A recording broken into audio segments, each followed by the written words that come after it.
最有效的止咳食疗妙法，不要一咳嗽就打针吃药，必须收藏。最近到春寒，很多地方温度反复，导致很多孩子都感冒咳嗽，许多家长都在后台焦急的留言咳嗽感冒怎么办？其实孩子感冒咳嗽最好的选择就是去医院，但是总去医院容易交叉感染，所以这里介绍几款能治感冒的美食，不仅好吃，还能缓解孩子咳嗽症状哦。01花椒蒸梨选材：梨、花椒、冰糖方法。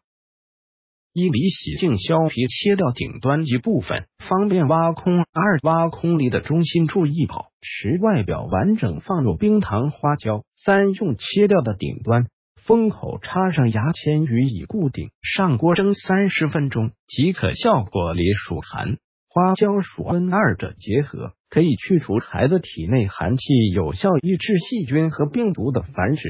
味梨本身有润燥化痰和胃润肺的作用，所以多吃可有效缓解咳嗽、鼻塞甚至头疼的情况。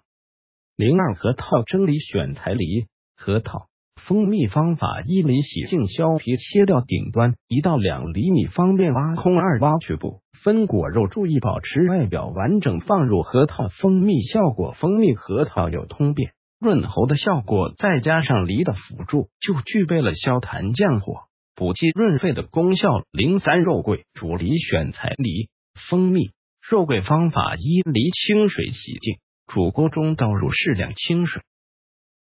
2梨、蜂蜜、肉桂放入煮锅中，中火炖30分钟，3梨子变软之后即可盛出给宝宝食用。效果：肉桂并不仅仅是一种调料，它其实也算是一种中药，可暖脾胃、除积冷，可以中和一部分梨的寒性，润肺止咳的同时也不担心太凉。04川贝炖梨选材：梨、川贝。北杏仁。蜜枣方法： 1梨清水洗净切块，炖盅内倒入适量清水。